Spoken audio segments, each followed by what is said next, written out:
네, 뇌물수수 피의자 문재인. 지난 30일 문재인 전 대통령의 딸 문다희 씨의 압수수색 영장에 적시된 내용인데요. 2019년 문재인 전 대통령 사위였던 사람을 특혜 채용했다는 의혹에서 시작된 검찰 수사. 급기야 전직 대통령 뇌물 사건으로 이제 비화가 되고 있습니다. 법조계에서는 문재인 전 대통령까지 검찰 소환 조사가 가능하다, 뭐 이런 얘기도 나오고 있습니다. 먼저 관련 영상을 보시겠습니다.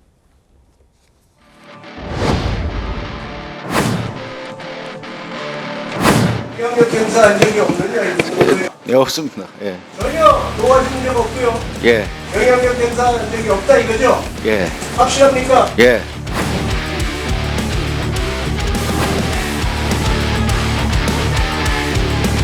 목표와 목적은 분명히 드러났다고 생각합니다. 분명히 문재인 전 대통령에게 항하고 있다.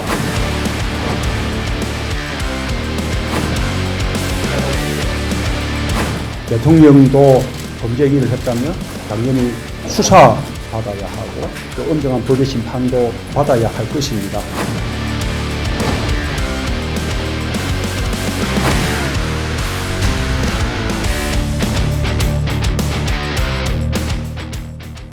자, 장현주 변호사님, 이제 그 검찰에 소환이 돼서 가는 사람들 뭐 그 신분을 보면 말이죠, 참고인 신분이다 또는 뭐 피의자 신분이다 이런 말들을 쓰는데 이제 이번에 그 압수수색 영장에 문재인 전 대통령이 피의자라고 표현이 됐다고 그래요. 무슨 의미입니까? 수사 절차에서 피의자냐 참고인이냐 사실 이 신분상으로 굉장히 큰 차이가 있습니다. 사실 올 초만 하더라도 문재인 전 대통령에 대해서는 참고인 신분으로 이제 검찰이 수사를 진행했던 것으로 보이거든요. 그런데 이제 지난번 압수수색에서는 압수수색 영장에 문재인 전 대통령이 피의자로 직접 적시가 되어 있다라는 것은 결국 검찰에서 문재인 전 대통령의 신분을 피의자로 전환했다라고 봐야 될 것 같습니다. 아시다시피 수사의 대상자가 되는 사람들을 피의자라고 부릅니다. 피의자 신분이 된다라고 한다면 결국 혐의 여부에 대해서 입건이 되었다라는 것이고 검찰에서는 관련된 소환 조사라든지 피의자를 중심으로 두고 객관적인 어떤 그런 증거 자료들을 확보하기 위한 수사를 펼쳐 나갑니다. 그렇기 때문에 단순히 사건의 참고인인 것과 피의자로 전환되는 것은 사실상 개인적으로 봤을 때도 법적으로 신분이 완전 하늘과 땅 차이라고 볼 수 있을 것이라 볼 텐데요. 그렇기 때문에 지금 검찰에서는 아마도 문재인 전 대통령과 관련된 법리 구성이라든지 증거 확보가 어느 정도는 이루어지고 있는 것으로 판단은 됩니다.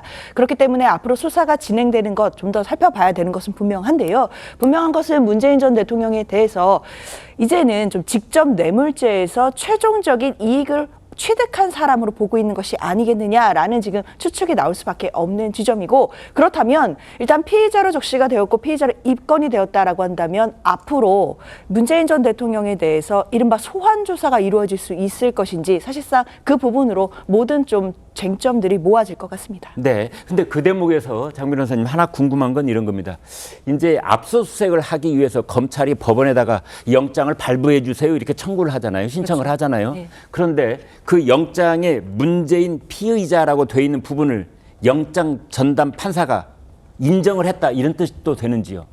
일단 영장을 발부하는 건 법원이 맞기 때문에 검찰이 아마 압수수색 영장 신청서에 관련된 혐의를 적시합니다. 아마 그 혐의에는 문재인 전 대통령이 피의자로 적시가 되어 있을 것이고요. 그런 혐의들을 보고 법원에서도 압수수색 영장이 발부된 것이기 때문에 일단 검찰이 문재인 전 대통령을 피의자로 입건한 것만큼은 분명한 사실인 것 같고, 그걸 법원도 인정을 했다 이런 뜻입니까? 그렇죠. 영장이 나온 것은 그 부분까지는 인정된 것이지만 다만 물론 이제 문재인 전 대통령이 피의자로 적시가 되고 입건이 됐다라고 해서 최종 혐의가 있다라고 지금 현재에서 단정하기는 어렵고, 앞으로 수사 과정에서 과연 검찰이 피의자로서 얼마 정도까지 수사를 하고 증거를 확보할 수 있을지 이런 부분들이 쟁점이 되겠습니다.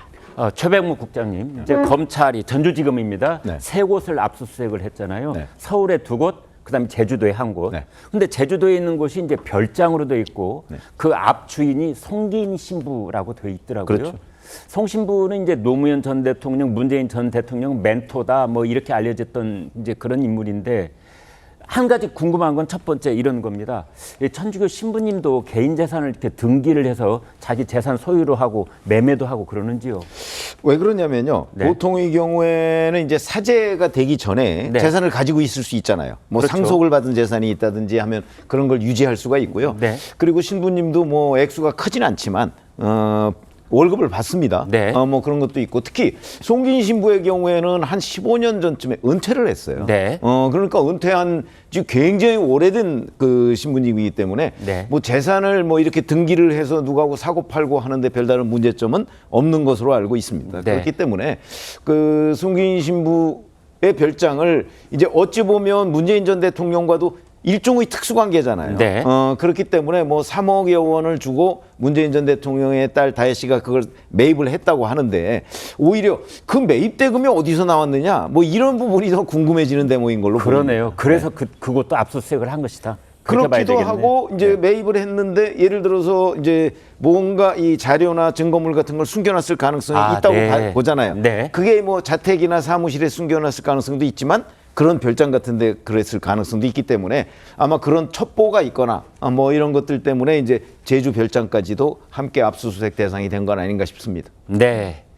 문재인 전 대통령의 사위가 특혜를 받아서 채용이 됐다라고 하는 그 의혹의 당사자인 이상직 전 중진공 이사장. 이 특혜 채용과 관련해서 혐의를 전면 부인하고 있는데요. 영상으로 확인해 보시겠습니다. 대통령 사위 서모 씨 취업하는데 영향력 행사한 적 없습니까? 그 대통령님 관련된 거 뭐 제가 여기서 말하는 얘기가 아닌 것 같고요. 개인적인 영향력 행사한 적이 없느냐 이거예요. 네, 없습니다. 예. 전혀 도와준 적 없고요. 예. 영향력 행사한 적이 없다 이거죠? 예. 확실합니까? 예. 문 대통령 사위가 타이 이스타제스에 취업했을 무렵 이상직 의원은 중소벤처기업진흥공단 이사장이 됐고 2년 뒤 그러니까 2020년 4월 총선에서는 전북 전주의 공천을 받아서 당선이 됐습니다. 이거 뇌물로 볼 수 있는 것 아니겠습니까? 그 사안에 대해서는 저희 전주지검에서 수사 중에 있는 사건입니다. 어떤 사건이든지 그 신속하게 수사해야 된다고 생각합니다. 네. 자, 이 특혜 채용 의혹을 전면 부인했던 이상직 전 의원. 그런데 그 이후의 행보는 사뭇 달라 보이는 측면이 있는 것도 사실입니다. 이상직 전 의원은 내가 문 전 대통령 경제통이다 이렇게 측근임을 강조를 하면서 그러면서 우리의 아들 딸을 위한 일자리를 만들겠다 이렇게 공언을 하기도 했다고 합니다. 당시의 모습을 보시겠습니다. 이상직을 선택해 주십시오. 저 이상직 이스타항공 창업을 비롯하여 19대 국회의원을 지냈고 중소벤처기업진흥공단 이사장, 대통령 직속 일자리위원 등으로 자타가 인정하는 문재인 대통령님의 경제통입니다. 우리 아들, 딸 일자리 확 만들겠습니다. 자, 차재원 교수님, 네. 그러면 이번 일의 본질로 그냥 직판 우리가 들어가 보도록 네. 하겠습니다.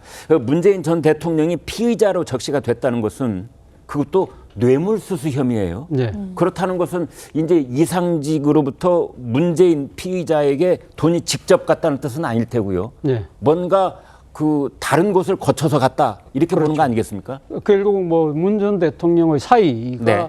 지금 이상직 의원이 실질적으로 소유하고 있던 타이스타제 항공의 고위 임원으로 취업을 해서 네. 수년간에 걸쳐서 지금 월급하고 뭐 그러니까 체류비까지 받은 것이 한 2억 3천만 원 정도의 경제 이익을 거둔 것이 결국은 지금 문 전 대통령의 이익이라고 보는 것이죠. 네. 그리고 지금 검찰의 입장에서는 사실 그 문다혜 씨 부부가 상당히 경제적으로 공공한 상황에서 사실은 그러니까 지금 문 대통령 부부가 그 일가를 경제적으로 지원했던 측면이 있다고 아마 지금 이렇게 판단하고 있는 것 같아요. 그렇기 때문에 이 지금 그 공교롭게도 서모 씨가 타이스타젯 항공에 취입하고 난 뒤에는 네. 문 전 대통령이 그러니까 지금 그 이 문다혜 씨에 대한 지원을 멈췄다. 그렇기 때문에 가면 결국은 지금 이상직 당시 중진공 사장이 실질적으로 소유하고 있던 그 항공사에서 받은 월급 자체가 결국은 문 전 대통령의 이익으로 귀결될 수밖에 없다는 것이 검찰의 지금 추측 논리인 것 같습니다. 네. 사실 뭐 문 전 대통령 입장에서는 이 상당히 뭐 정치적 보복이라고 생각할 수도 있을지 모르겠습니다만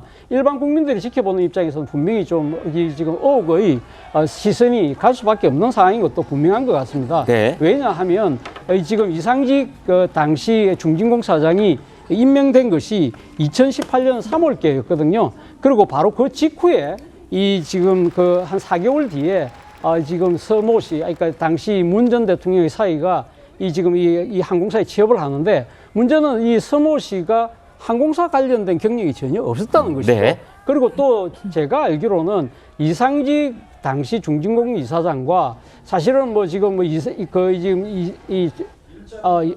이상직 당시 이사장이 어떤 식으로든 영향력을 행사했다고 한다면 그럼 서모 씨와의 관계가 어떻게 맺어졌느냐는 부분도 이해가 안 된다는 것이죠. 왜냐하면 지역적 연고도 없고 네. 확인도 없는 사안인데 네. 과연 두 사람을 어떻게 맺어졌을까 이런 부분들 때문에 상당히 아마 이 검찰은 의심을 하고 이 부분을 아마 집중적으로 파헤치고 있는 것 같습니다. 그러니까 이상직이 말이죠. 이상직 그 이스타 항공 회장이 이제 그 서모 씨라는 사람한테 봉급을 줬다. 뭐 2년 가까이 줬더군요.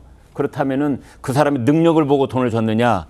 뭐 예전부터 끈끈한 인연이 있어서 돈을 준 거냐? 아니면 그 사람의 장인인 문재인 대통령을 보고 돈을 준 거냐? 이제 이 점 아니겠어요? 그렇죠. 일단 뭐 검찰 입장에서는 사실 아까 문 전 대통령이 문다희 씨 일가에 대한 경제적 지원을 공교롭게도 서모 씨가 이렇게 취업하고 난 뒤에 멈췄다. 그렇다고 한다면 지금 결국은 지금 문 전 대통령이 그러니까 지금 자신의 임명권을 이용을 해서 이 결국은 그 이 이상직 당시 중진국 이사장에게 특혜를 주고 거기에 대한 대가로 자신의 사위를 취업시킨 것이 아니냐는 그런 논리를 검찰은 만들어가고 있다는 것이죠. 이런 네. 부분들에 대해서는 뭐 그것이 진상이 정확하게 어떻게 됐는지 모르겠습니다만 일단 수사 결과에 따라서 아마 뭐 검찰은 의심이 된다고 한다면 기소를 할 것이고 이 부분이 아마 재판정까지 가서 진위를 다투는 치열한 법적 논쟁으로까지 갈 가능성이 높지 않을까 하는 생각이 듭니다. 네.